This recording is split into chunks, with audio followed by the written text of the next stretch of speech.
iihawin ko muna itong talong dito sa stove.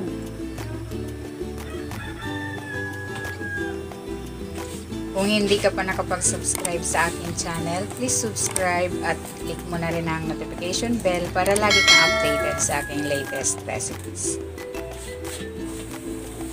Ayan, okay na ito. Hanguin ko na.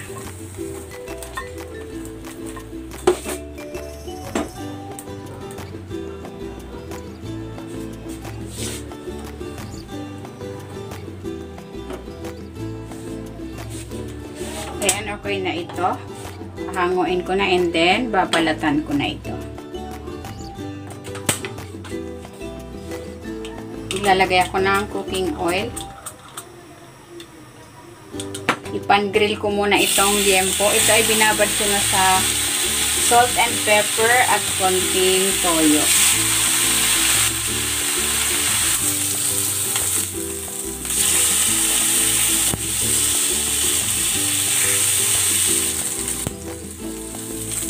Ayan, okay na ito. Hanguin ko na.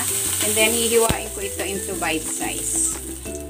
Ayan, dito sa pinagprituhan ng liempo, dito na rin tayo magluluto. Ilalagay ko na itong gata.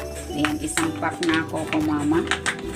Pwede rin kayong gumamit ng sariwang gata. Ilalagay ko na tong luya,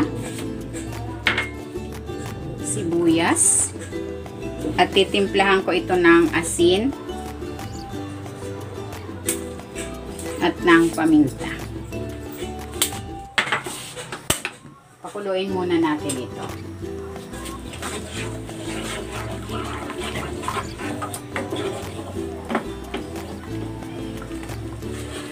Ayan, kumukulo na.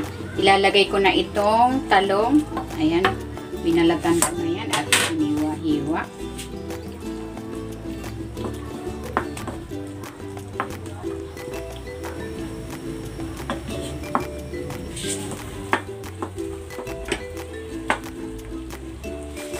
Maglalagay ako dito ng suka.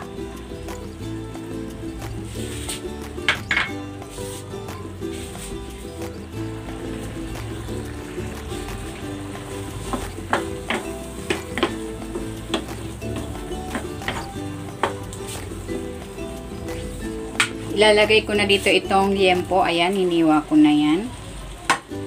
Maglalagay ako dito ng onion rings.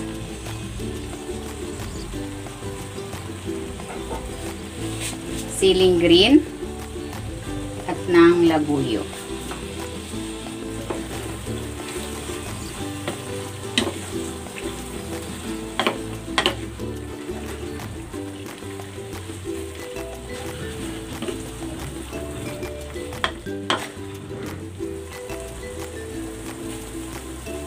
Ayan, luto na itong ating inihaw na talong sa gata with liempo. Hanguin na natin ito.